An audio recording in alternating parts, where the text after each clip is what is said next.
Well, good afternoon, ladies and gentlemen. Welcome to the beautiful foundation building here in Carlsbad, New Mexico. This is our program which we call The Faces of Carlsbad, and we're sponsored by Intrepid Potash, and we're very pleased about that.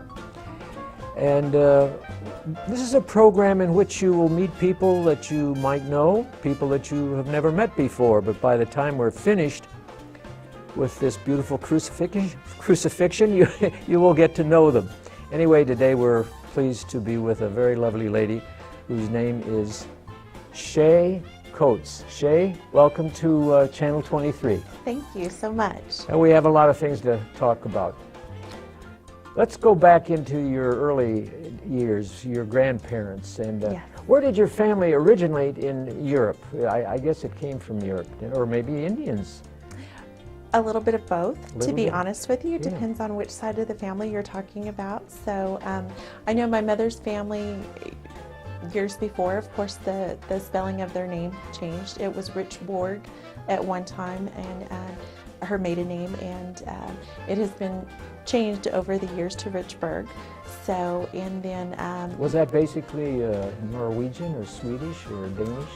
I'm still learning a lot about our family history. Okay. We have a rather large family, and there's a member of our family, it's actually one of my mother's cousins who lives in Midland, and she has been working on the ancestry, and we have a book that's just huge that she's put together that we're in the process of reading, and she's done a lot of research, and it's just amazing to see all of that. So, and then my father's family, my grandmother, so my great-grandfather was actually, he was half Indian and Cherokee Indian. So Cherokee. Yes. My wife is Yes. part Cherokee. Yes. Oh my goodness. Yes. So we do have a lot of interesting family history. Most of our family now, of course, lives in Texas, and that's where both of my parents are from. That's where my sister and I are from as well. My dad was born and raised in Denver City, Texas. Went to high school there, graduated as a Mustang.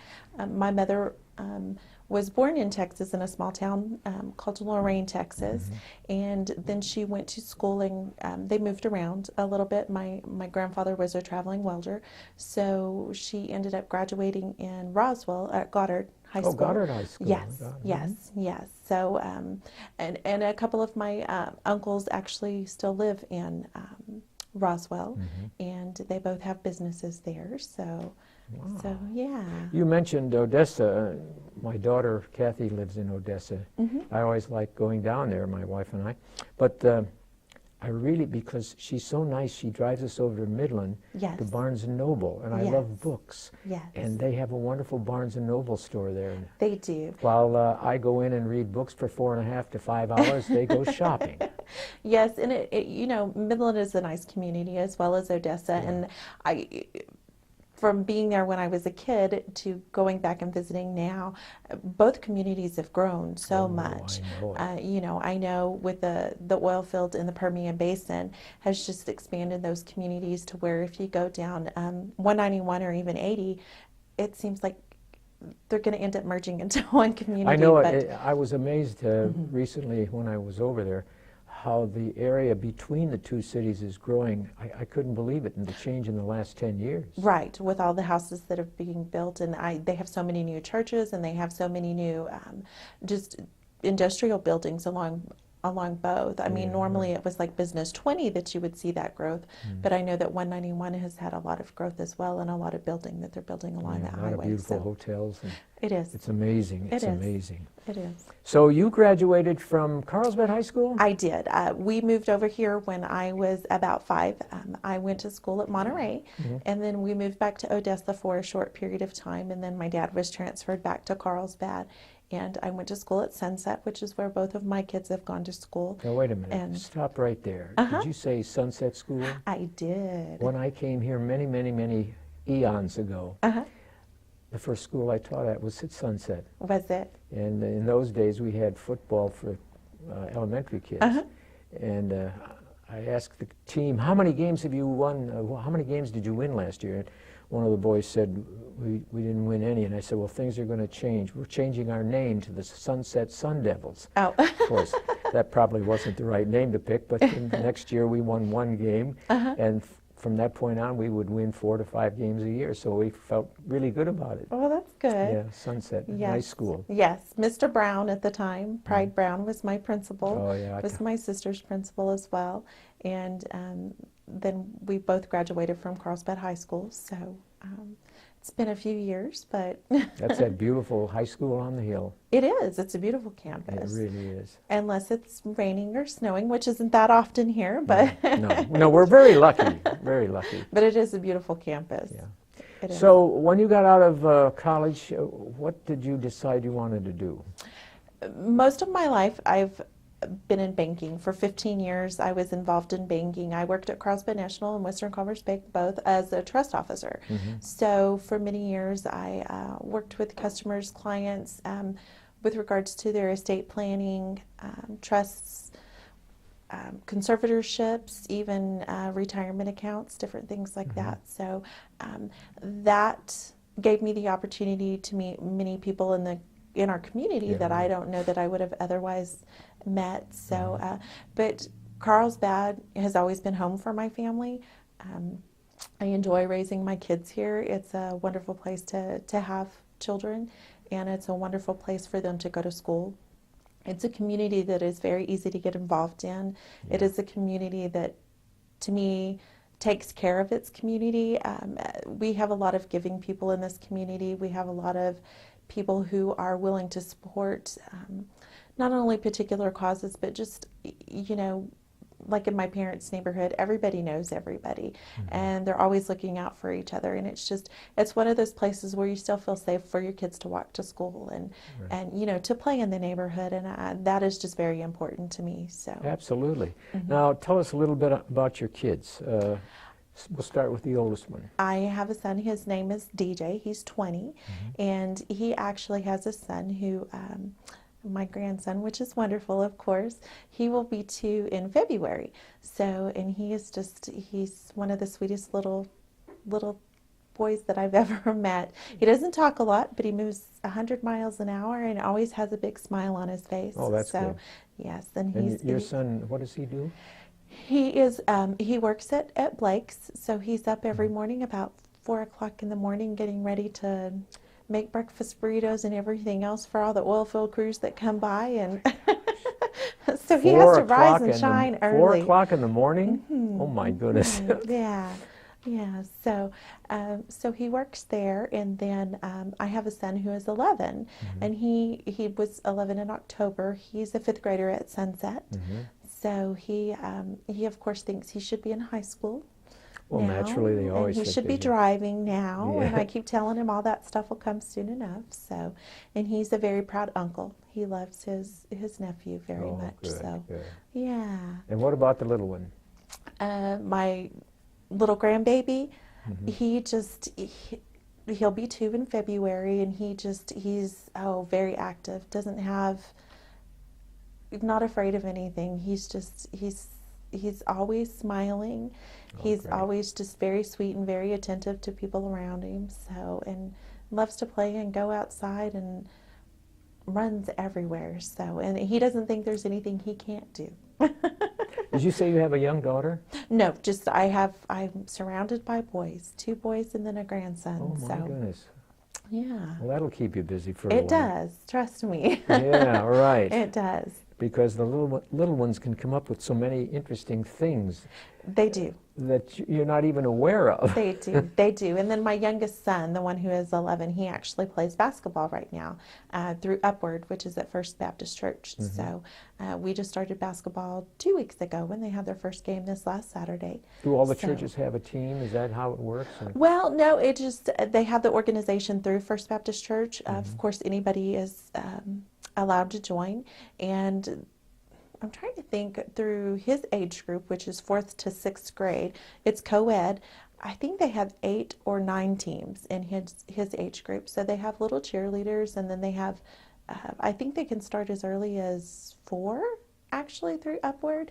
It's so much fun to watch the little kids play. Oh, I know it. I know it. Can they hit those baskets pretty well, too? You know they do. And they have the nets, of course, that they can raise or lower, so they have them lower for the younger kids. But it's a lot of fun, and they mostly do all of that through volunteers. A lot of the youth in their church volunteer to, train the cheerleaders to run the lights, to run the sound, to keep the score. To manage the snack bar, and then there are different parents who come in and volunteer. Some of them through their church, and some of them not, who coach.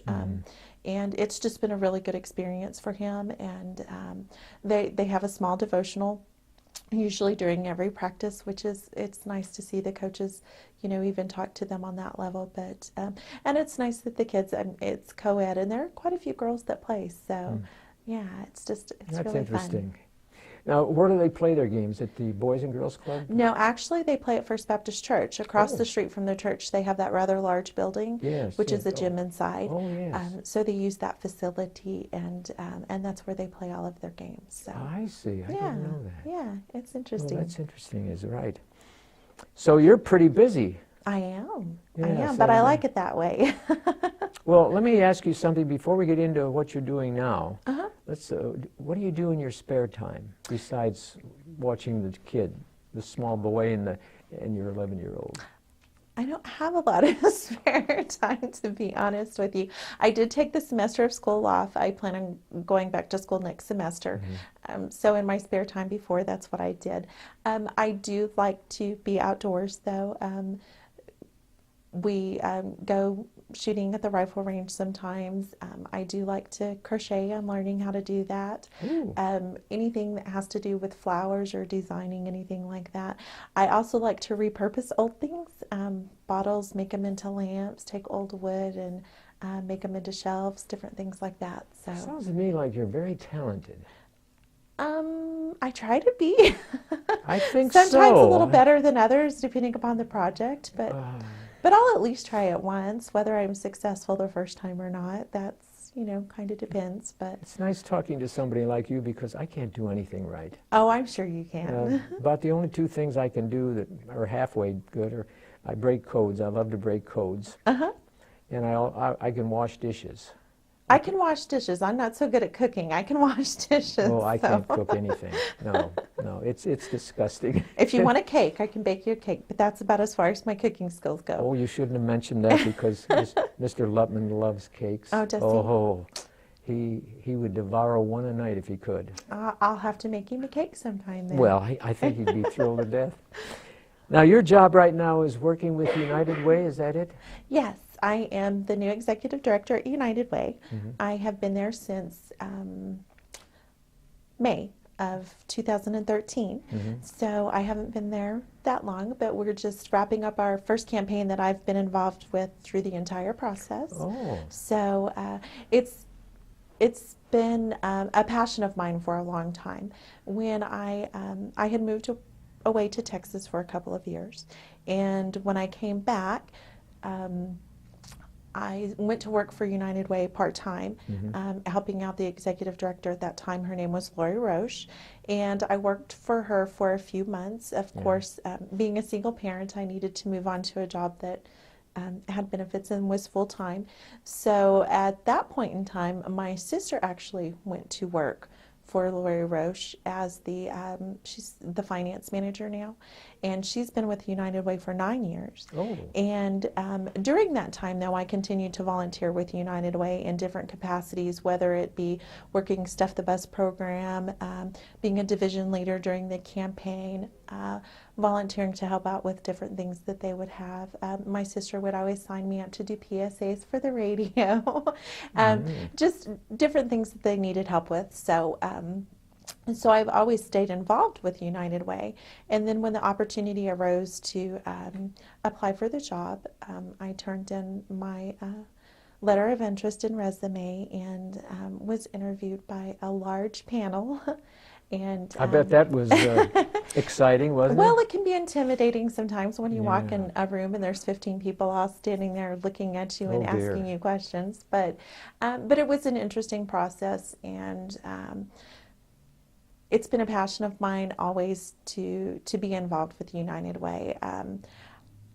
I'm one of those people, I love to help people. I love to try to help people accomplish their goals.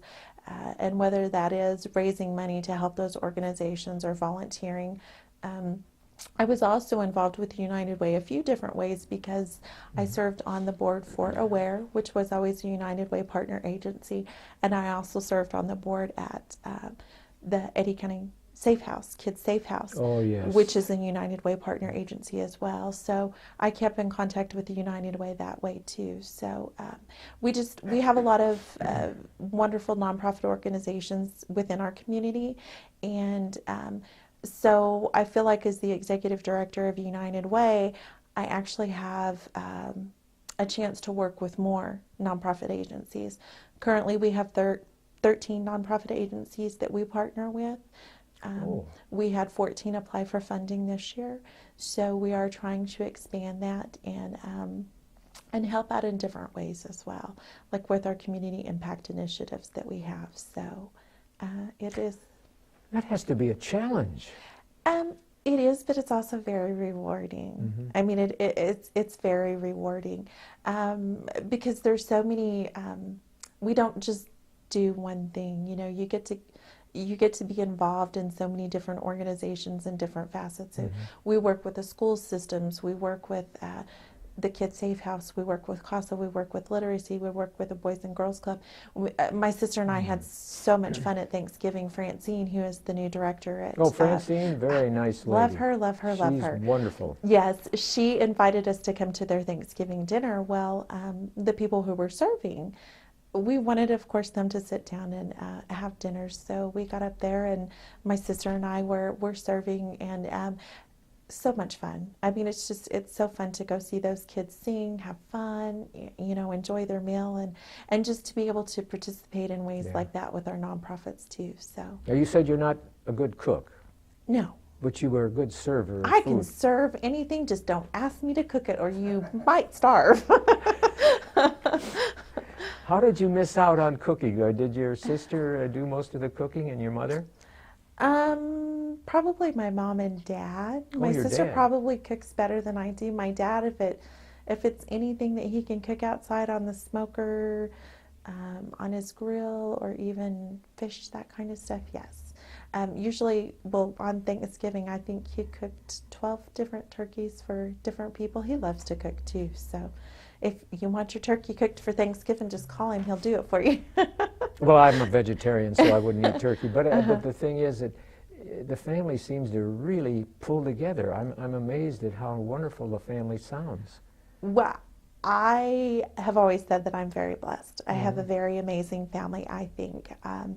My mother is a very giving person. My father is a very giving person. My sister is as well. We're a very close family. Some people might even say we're crazy at times. We spend a lot of time together. My entire family, including my grandfather. After my grandmother was sick and we lost her, we moved my grandfather from Denver City down here, and so he lives on the same street my sister does, which is just right behind me. And so we just all take care of each other and Well, that's wonderful. try to help where we can. You don't find that in all families. No, you don't, and that's why we consider ourselves very blessed. No. And working with United Way gives you the opportunity to see other sides of life, I would imagine. It does. Some sides that you wish you didn't have to see. Yeah.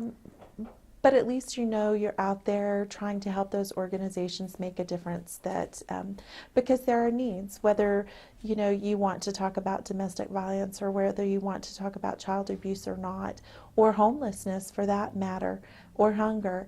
Those are issues that affect Carlsbad. Those are issues that affect our nation, and they affect everybody worldwide.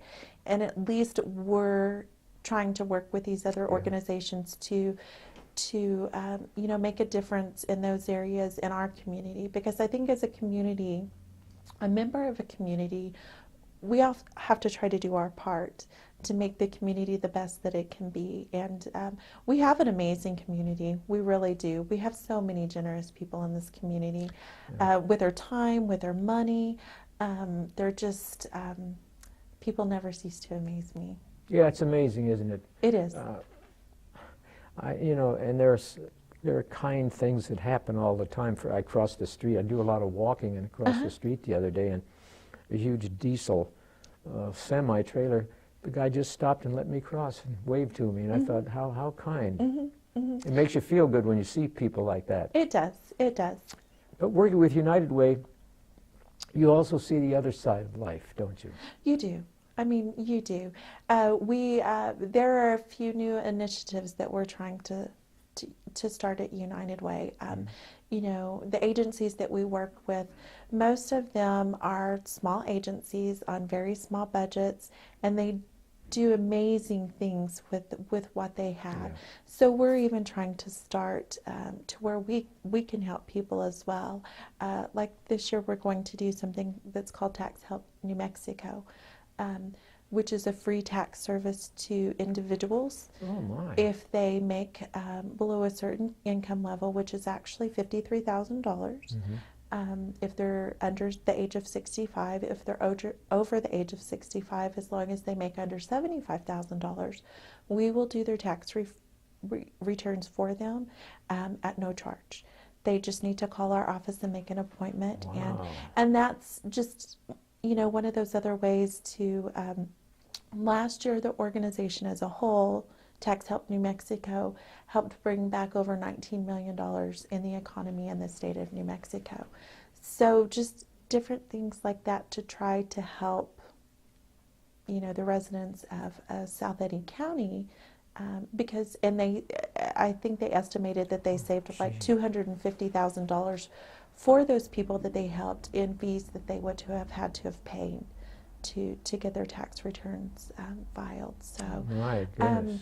and we're always open to people's ideas if they have suggestions on different things that we can do to help the community. If they have questions or are starting a nonprofit or, you know, just need some guidance, we welcome them to call us, to come to our office and visit with us. You know, our door is always open to talk to people about the concerns that they have within the community. So Now, where is your headquarters located in we are Carlsbad? actually at 116 South Canyon Street. Oh, South Canyon. Yes, which is where the foundation used to be. So Jim walks in our office every once in a while and says hi to us, because I guess he was used to going through that door for 20 some odd years. Oh, yes. So Oh, yes. he says hi to us at least once a week. So Oh. Talking about Safe House, what exactly is the Safe House? The For those kids- who don't know. The Kids Safe House is an organization that if a child has been brought to them by whether it be CYFD or the police department, they work with the organizations if there has been suspected abuse. It's a safe place for these kids to go, and they feel comfortable to be interviewed to find out what is going on with them. Oh, yeah. And it's just a place where, you know, I mean, they can work with different organizations to make sure these families receive the therapy that they might need, or to help with the law enforcement to gather information. They do forensic interviewing there. And again, it's a room where the kids do feel safe. It's an atmosphere where they feel safe. And, you know, sometimes in that process, you have several different organizations that are involved, whether it be the Sheriff's Department, the City Police, CYFD. But they have a room where these particular organizations can sit and view this interview, so that this child is not bombarded, say, by 10 different people in a room feeling overwhelmed, because they want to make them feel comfortable, and they don't want them to have to relive the experience more than they have to. So instead of having to tell the story over and over and over again, they're telling their story One time and to two somebody different who's groups. right. So it is an amazing organization. I've always said that Lindy and Zelma are saints. It takes a very special person to do the job that they do. But they work closely, like I said, with CYFD, with the Battered Family Shelter, with CASA, with several of the organizations in town. So Now, this Safe House, basically, these are children who are there by themselves, usually. sometimes there's parents. It just kind of depends on the situation. It just depends. I mean, every situation is unique. So sometimes siblings are brought in together. Sometimes it's, you know, it could be a parent with a child, depending upon, you know, what that particular situation is. But these ladies are on call pretty much 24 hours a day, Oh because my they might have a goodness. child that has to be brought in at, you know, 2 o'clock in the morning, Yeah. or they do arrange particular after-hour interview times, depending on how it fits in with everybody. And of course, they never know what's going to happen. So, Well, the sad thing about children, and it's been this way for hundreds of years, I'm sure, years ago, discipline was important in the family. mhm. And discipline usually was a good spanking, which I got Right. plenty of those. Me too. But I never called it, you know, it was discipline. Right. But sometimes during the last 10 or 20 years, this discipline has gotten out of hand, Right. and it's cruelty. Right. It ends up with more than just a paddling on the seat of the pants. Right. Right. And that's not right. Right. And like the case that's been on the news going on in Albuquerque right now, Yes. you know, we pray that it never gets to that point. But it's very comforting to me to know that in Carlsbad we have organizations that are working on the front lines to prevent things like that from happening in our community, and they do an amazing job. Like I said, you know, between the Safe House and CASA and all the organizations. Speaking of CASA, Uh-huh. what is that now exactly? It's the court-appointed special advocates. Libby Johnston is the executive director for that organization, and that organization consists of CASA volunteers who are trained. They have to go through official training. Yeah. They're, you know, trained in child law, different things like that, and they are actually the representative for that child in court. Oh. The children are given a guardian ad litem, which is usually an attorney, Yeah. and then they also have their CASA who is with them during that whole process. You know, they see the interaction of the kids with their parents and different Well, things. in the minute we have left, do you like to read? I do. Do you have much time to read? Right now, pretty much everything I'm reading consists with my job. Yeah. Oh, okay. So, but I do like to read. So. Well, I want to say that this has been a very, very nice interview, and you're Oh, a thank very you. lovely lady, and Thank you've made you. me feel really good, except when you mention your dad cooking turkey or baking turkey or whatever you do. I'm sorry. Anyway, thanks a million Oh, for thank being our guest today, you. dear I lady. It's been appreciate a it more than you pleasure. know. Oh, well, Thank it's you. wonderful. And on behalf of Channel 23 and the Friends of Carlsbad, Faces of Carlsbad, and Intrepid Potash, in this wonderful building we're in, all I can say is goodbye and good luck.